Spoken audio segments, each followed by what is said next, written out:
Hello and welcome, my fellow nerds, back to Nerd In, or if this is your first time here, thank you so much for stopping by. I am Christian, and I will be your host for this evening, and tonight, we are going to be brandishing our swords and plundering some booty. Let's get into it.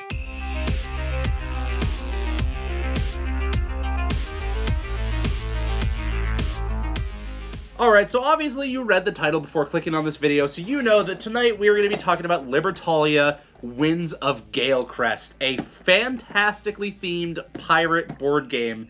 And a lot would argue that this is terribly themed. This is a remake of the original Libertalia, which came out near or a little over a decade ago, that was just known as Libertalia, and it was themed perfectly. It was like Pirates of the Caribbean style art with all these pirates, this gritty theme, and all those looks, whereas this looks more like an exploration game with a bunch of anthropomorphic animals, which doesn't really fit the pirating theme. And I'll grant you that, the art doesn't do it justice. All of the theming is purely in the gameplay. So to start off with this review today, I'm just going to give you a rough overview of how this game plays. We're going to go over the cons and then the pros of this game, in my opinion, and then you can decide for yourself whether or not this is a game for you, or if you need to do a little more research into it, which, if you don't know how to look for games that you might want to purchase, I am doing a video on that as well, so stay tuned for that, or if it's already out, click it in the info card in the top right corner to help you out. Anyways, with Libertalia, it is a game for 1 to 6 players that plays in about 45 to 60 minutes, and each player is going to draw 6 cards out of a deck of 40 pirates. The way those cards are decided is one person shuffles their deck and draws 6 cards out at random, and the other players will all draw those same cards to their own hand. Each turn, every player is going to set a pirate from their hand face down, and then flip them all up at the same time. Each of these pirates is going to have a rank in the top corner, which will determine where they go on the island. Once they've been placed on the island, if there are any ties, if there's any 2 people or more that placed the same value of pirate, their position on the island is going to be determined by the reputation track. The further right you are on the reputation track, the further right you're going to be on the island, and that is very important for positioning on the island. So once all pirates have been placed, everyone goes through what is known as the day phase, where you move left to right on the island, activating any pirate abilities that have a day effect, or that little sun icon next to their effect.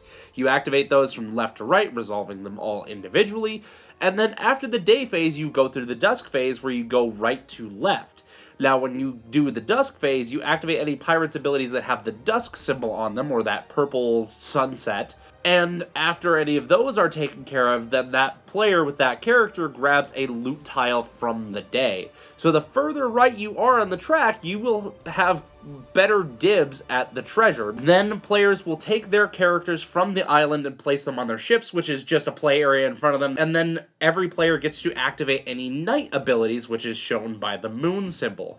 These abilities are things that trigger every night, so as long as a pirate is in your ship and it has that ability icon on it, every night phase you will be able to activate that ability. And then finally, there are anchor effects, which only happen at the end of a voyage. So again, in that first voyage, after 4 days have come to an end, and you've resolved that night phase, then you go into the anchor phase, where you get to activate all of your anchor abilities, which usually have big-time once-off bonuses that are very worth it, but do come at a risk, because if that pirate sits in your ship too long, it is subject to get taken out. So that's kind of a brief overview of how Libertalia plays. You get your hand of 6 pirates, the same as everyone else. You're playing them out, most likely at different times to resolve different effects and get different combos. People can get very creative with this. So let's talk about the things that I don't like about this game. Now, when it comes to Stonemaier games, which this version of Libertalia is a Stonemaier game, still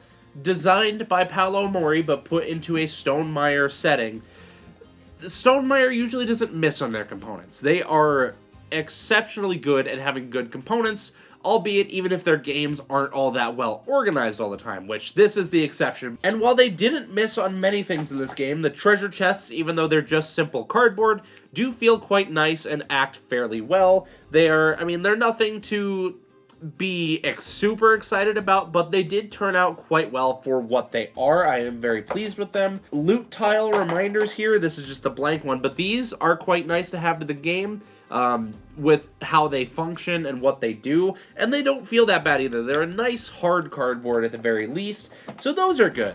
And then we have the reputation markers, which aren't anything fancy. They're these wooden hexagons that are just colored. There's nothing special to them, no designs or anything like that, but they feel fine. These are good. And the card quality to this game is just fantastic. These are some of the best playing cards, like board game cards, that I think I have felt in quite a while. I really enjoy them. It is a solid quality. Excuse me dropping these everywhere. And of course, the loot tokens are the biggest attraction of this game. These are just very nice tactile tiles that they feel incredible in the hand. They're of a really nice material. They're very solid, and they just give you a certain satisfaction. I love these loot tiles.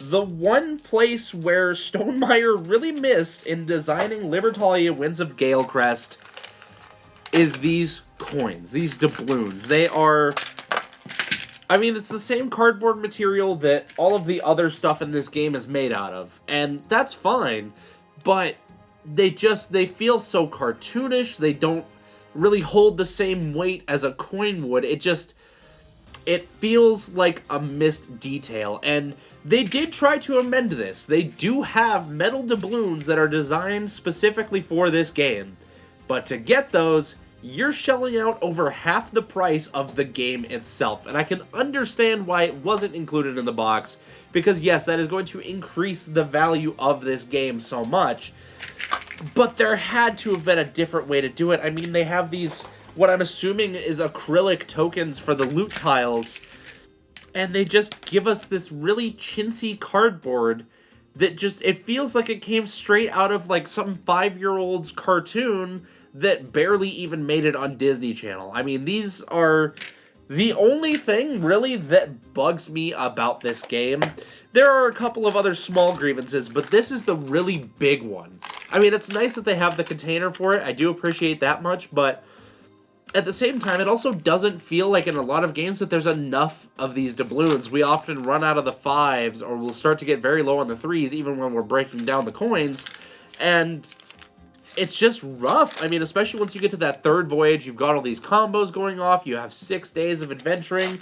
The doubloons run dry very quickly, and they also just sit very dryly in my hand. They don't feel impressive. I mean, you have that juxtaposed right next to these beautiful tiles. I mean, these are almost Azul-style tiles, and they just feel incredible, and you give me cardboard tokens. I feel like there is some kind of compromise that could have been made when designing this game to make those a slightly better quality than they are. And this is me just absolutely nitpicking, because I do love Libertalia, and it's the one concession I've had to make, is I've had to live with these coins. Until recently, because I did end up getting myself a little gift, and I got me some Roxley Iron Clays. These are beautiful tokens that are designed with board games in mind. This is not a sponsorship at all. We don't get paid for this. I absolutely just love these. I recently got them, and they feel incredible. But the fact that I had to resort to something like this to satisfy my need for good coins in a game is a bit rough. The plus side is that Iron Clays can be used for anything, so I am very thrilled about that. And the Libertalia coins theoretically could be too. They're just not as versatile and as thematically fitting as Iron Clays are going to be in a lot of settings, and Iron Clays just feel very great. But obviously, if you can't afford these and you can't afford the Libertalia coins, you're going to have to settle for the cardboard ones. And I apologize to you in advance, because like I said, everything else about this game just feels amazing. They just slacked off on that one detail. The only other complaint that I might have about this game is that the 2-player mode kind of feels like it's missing something. The 3 to 6-player modes are all incredible. I've enjoyed those very thoroughly. The single-player mode is actually not bad. I know there's a lot of people that would probably push back on this, but the 2-player mode becomes this almost cat and mouse game, but there's a lot of rounds where you and the other opponent are going to have the same idea, and all it's going to result in is screwing one of you two over really bad, because that midshipman just makes it really, really difficult to play around certain situations. I like the idea of it, and I don't know what I would really change about it. It just feels like there might be a detail missing somewhere in there that could be expanded upon to make that mode a little more interesting. But aside from that, all of the player counts are fantastic, and that is something I'm going to dig into here in a minute because I really want to talk about the player counts with this game. I mean, ultimately, that's all of the negative things that I really have about this game. It's very well designed, and we're going to get into talking about the pros here in just a moment. So the good things about Libertalia. Well, obviously, I just got done talking about components, so I'm not really going to dig any deeper into that. You know my thoughts on it. Most of the game is absolutely beautiful. It's just those cardboard tokens.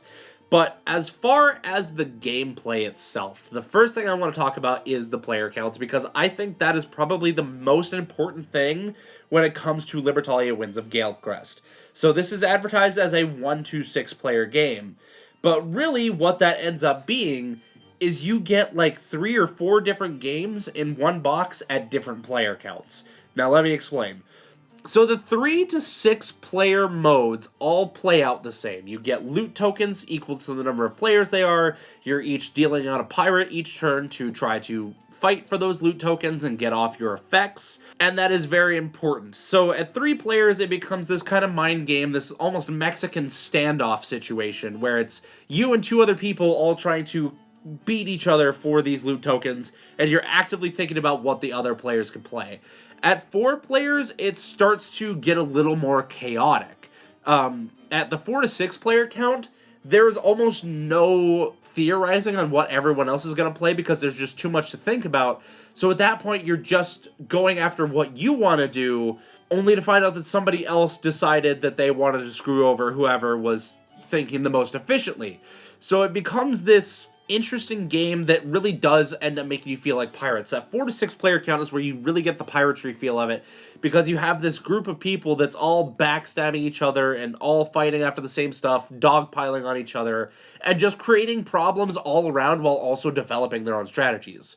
Whereas at 3 players, you are really doing that more almost head-to-head 3-player ways. It really does just become a Mexican standoff at that point of who's going to pull this trigger and when are they going to pull it. And right as soon as that happens, everyone else is pulling it at the same time, and it just turns into a bloodbath very quickly. Not literally, of course, but it does get pretty aggressive very quickly. Whereas at the 4 to 6 player count, it almost feels more like a party game where you're all completely just playing to have fun. You know it's going to be complete and utter chaos, and there's going to be no sense to it whatsoever. Every turn, you're going to be looking at someone and saying, why would you play that now? And then, like, 2 turns later, they do something else, and you're like, okay, I get it now. But still, that was, like, the most random thing ever. And it just gets so much fun at those bigger player counts. 3 players is still great, but it becomes a bit more thinky because you're actually actively trying to figure out what your opponents are going to do. Now, the 2-player version, as I mentioned, it has the midshipman. And he essentially acts as the 3rd player, where whoever is placed directly to the left of him, their opponent gets to take a loot tile off of the current day and discard it so that you don't get it. So you're not only mind gaming with your other opponent to figure out what card they're going to play and what effects they might use to screw you over, you also really, really have to pay attention to the rank because you don't want to get placed directly to the left of him, because then you're not going to end up with any good loot in all odds, because drawing 3 good loot tokens is a very, very rare occurrence. So trying to get lucky with that becomes exceedingly difficult. So instead, you have to try to plan out what your opponent's more than likely going to do, and pray that they're not a step ahead of you and thinking about what you're going to do because you think they know what you're going to do. And it just... and that sentence probably didn't even make any sense, because just thinking about playing it at 2 players hurts my brain, because it is just such an upper level of thinking. Now, with the solo play, it becomes this efficiency puzzle. You can see what the automa is going to choose for each upcoming day, and you can plan your turns around it. The only variety to it, the only unknown part, is that you're flipping over cards from the top of their deck to add as a 3rd player to the board. So you can't plan for that, but you can try to mitigate your way around it so that it doesn't affect you as bad, because that 3rd player, all they do is just draw loot tokens. They don't really get in your way otherwise. They're just there for the rank to draw loot tokens during the dusk phase. So the biggest thing you're playing around is the automa's effects, because it's pretty easy to beat it out for getting the loot tiles. You can figure that out pretty easy and kind of know when to hedge your bets and say, okay, I'm not going to waste a higher value pirate this day because the automa is going to play their highest and I might have already used that, or I want to use it on a different day. I think the automa for this game is actually surprisingly well designed, and a lot of people hated the fact that it was so predictable, and you could tell exactly what the automa was going to do. And I understand why they disliked it, because it changes the way the game feels. It doesn't feel like Libertalia anymore. It feels like you're taking any Euro and just doing the efficiency puzzle of that game. So I can understand that, but I love this game so much that it doesn't matter to me. It's another way for me to help tease my brain, which is one of the biggest reasons I like playing board games in the first place. Of course, I love to have fun with them too. That is the biggest reason, hands down, is to have fun with them. But having the brain teaser is also a huge bonus, so I really enjoy the solo mode to this. I don't play it all the time, but when I do play it, it's just a blast. I really do like it. And there's a lot of times where I'm not always paying attention to the automa, and I'm just saying, oh, I really need to play this right now to be able to get this effect off, and then I get screwed on it, and then I'm like, oh yeah, I knew that was coming.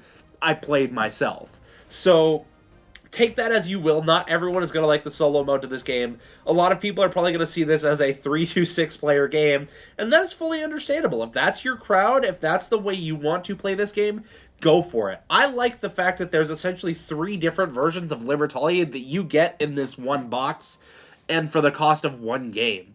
It's just absolutely phenomenal, and it's an experience I will never get myself away from. I've only had this game for a couple of months now, but I find myself thinking about it constantly. It's such a wonderfully designed, beautifully juicy game, even if the theming of the art doesn't fit what the game is all about. And if that's something that you can get past, you will find yourself with a very good experience. And don't get me wrong, this art is still beautiful. This box, it's one of the first things that my eyes go to is Libertalia, because it is still a beautiful cover, even if it doesn't fit the gameplay and the theme it's trying to capture. And the next thing I like about Libertalia is, of course, something else that I also mentioned earlier, and that is the big variability to it. So right out of the box, you get everything you need to have infinite playthroughs. With, starting off, you have 2 sides to the board. You have the cloudy side, and you have the stormy side. These both automatically play different, and you can see that they have all of the loot tiles down at the bottom here, and all of their effects described for each different side. So these are the cloudy effects, which are the basic ones, and then you get some more of the brutal effects on the stormy side. Now, the cool thing about this is that with these loot token tiles that I mentioned earlier, these guys, they also do the same thing. They describe those effects. But what they allow you to do is they are double-sided as well. So you have your cloudy side and your stormy side. So you can mix and match as you want. You can play on the cloudy side. You can play on the cloudy side of the board, but you can take, say, your map, for instance. You would rather play that with the stormy side effect. So you just take your tile and you just lay it on the board, and boom, you have the stormy effect of the map. Or you want the relic, which is much more punishing on the stormy side, so you take that, and instead of using the cloudy side, you swap it over to the stormy side, and now instead of losing 3 coins at the end of a round, or at the end of a voyage, you now are going to lose 1 coin every night, and it becomes a lot more punishing. But you can keep the other things more rewarding if you want to have it be this interesting kind of opposite ends of the spectrum, where you're getting the chest that gives you just 5 coins flat out without any extra work, and then you get the very punishing relic. Or you can go the other way and go right in the middle and have the not as punishing relic, but take the treasure chest that can potentially get you more by giving you 4 gold automatically, and an extra coin for each of your map tokens at the end of the round. There's ways that you can be changing this up all the time on just the board side of this to make the gameplay differently, that it's absolutely fantastic. Not to mention that, once again, you're only drawing 6 cards out of this 40-card deck each round for a total of 18 cards, so you're going to end up with more than likely a different combination of pirates each time that you play, which means the different combos that you can discover along the way, because a lot of these cards interact very well with one another. Each pirate is going to have a very unique effect, and while it may seem like everyone having the same cards is going to make it feel very samey, or like everyone's doing the same thing, that the human condition is just so random there's no way to predict it. Each player will only start off with the same 6 cards in the first voyage. There's a total of 3 throughout the game, and each voyage afterwards you are still drawing the same 6 cards as everyone else, But the first voyage only has 4 days, which means you're only playing 4 pirate cards. So each player can be left with 2 different pirates from the first round than everyone else, and then adding another 6 on top of it, which just adds more variability. So the second voyage only has 5 days, which means you're going to have 3 cards left over, depending on certain effects, but on average you'll have 3 cards left over in your hand. And then on the third voyage, you will be playing 6 cards, but you're going to have another 6 new pirates. The fact that you're going to have cards left over round to round is going to drastically change up how people play and plan out their turns, because now you don't have to just know what people still have in their hands from the current round. You have to remember what they kept from previous rounds, or pray that you remember, because you might not always be able to keep track of that, especially if you're playing at 6 players, which makes it very interesting. The options are practically limitless. With 40 cards, there's so much variability when you're drawing less than half of that per game. And there are some combos that you'll develop that you're like, yes, that is the definite way to go if you see them. But not always are you going to see them, so you're going to have to think on your feet and be more creative. It's not like a normal board game where you can just pull it out and be like, okay, I have my strategy down that I want to try. I'm going to do my best to go for that. This is a game where you really have to be on your feet thinking about things, and you, a lot of times, are directly reacting to what other people do. They play something one round, and you realize the next round, oh, hey, I have to do something about this, or it's going to be a problem. Especially when it comes to those night effects, when you have characters that can snipe out characters that are in ships to stop them from getting their night effects. And even things like that really make you decide on your days what loot I'm going to take. Like, if there's a treasure chest and a saber on the same one, but my opponent has an effect that's going to just get them gold every night, and this is only the first day of the voyage, well, I might have to take that saber and kill them at the cost of losing that treasure chest, because ultimately they would get more out of it than I would. And it's those decisions that really break up how you approach this game. And there's a lot of different ways to go after it. You can play more defensively and try to protect yourself and just go straight for the loot. You can be extremely cutthroat like a pirate would be and just start backstabbing everywhere, but it's not going to get you any favors later, so when it comes time to steal loot from somebody, you're the one that gets picked because you took that treasure chest early on and stabbed your friend in the back. Again, it's such a thematic experience inside of the gameplay once you get past all of the art, and it's nothing but a good time. That is everything I like about Libertalia. Overall, I would give this game probably a 9.5 out of 10, and the majority of the points that it loses is these tokens. If they're if they came with just slightly better tokens, I would probably give this a 10 out of 10, but I can't be too mad at it, because again, that is the only thing that is really remiss for me about this game. There's nothing else that I truly dislike about it. I may have minor gripes, but nothing that really bothers me and actually gets in my brain. Everything about this game is just a great time. I absolutely love it. If you get the chance to play it, if you can try it out, I definitely recommend you give it a shot. If this is something that appeals to you, like I said, before you buy, check out my other video to determine whether or not the board game is actually worth it for you to buy. But I do have to say offhand that this is probably a worthy experience for a lot of people to have on their shelves, even if they're only playing solo a lot of the time, which is usually what I end up doing, because my friends are very iffy on board games. I'm slowly edging them into the genre, and it's not always easy for me to get a group together to play with. So having a game like this that is great in those group situations but also still plays good solo is something I can definitely appreciate. So that's all I have for the review today. Let me know what you guys think down in the comments. If you've played this before, give me your review on it. And if it's something you've never tried before, hopefully this review helps you, and let me know that down below as well. As always, thank you guys so much for joining us. We hope you enjoy your stay, and we'll see you next time. Peace out.